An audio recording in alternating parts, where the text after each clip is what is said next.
Après que Dieu eut détruit le monde entier au jour de Noé, la première personne qui vint sous la malédiction de Dieu fut Cham, Genèse 9, 25.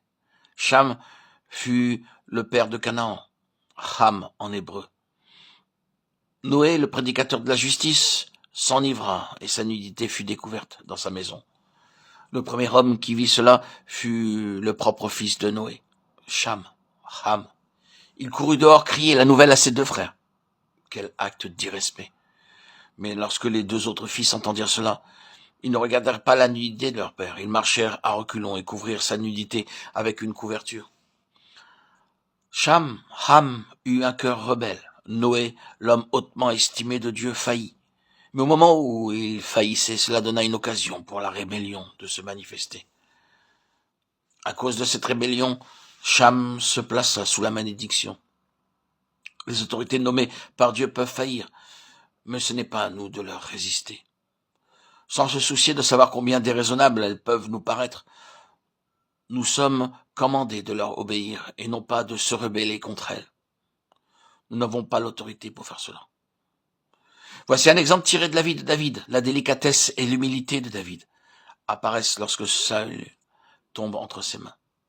David épargna la vie de Saül.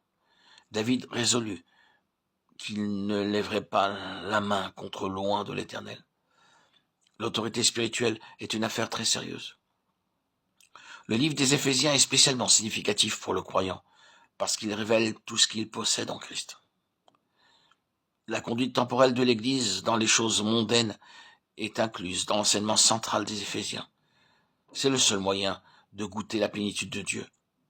Paul dit, serviteurs, obéissez à vos maîtres selon la chair, avec crainte et tremblement, dans la simplicité de votre cœur comme à Christ. Éphésiens 6, 5. Ces principes sont applicables pour n'importe quelle relation avec les employeurs. Quel que soit notre patron sur notre lieu de travail, nous devons servir comme étant sous l'autorité du Seigneur. Il peut être le diable incarné, mais cela ne nous donne pas le droit de l'insulter ou de parler derrière son dos. Quoique des employeurs soient enclins à avoir en vue beaucoup de bonnes choses pour les employés, le Seigneur voit tout et récompense tout. Mais nous, en tant que croyants, nous servirons non pour faire plaisir aux hommes, mais pour plaire au Seigneur. Non seulement sur le lieu de travail, mais aussi à l'extérieur. Romains 13, 7. Il faut rendre le droit et le devoir à qui cela est dû.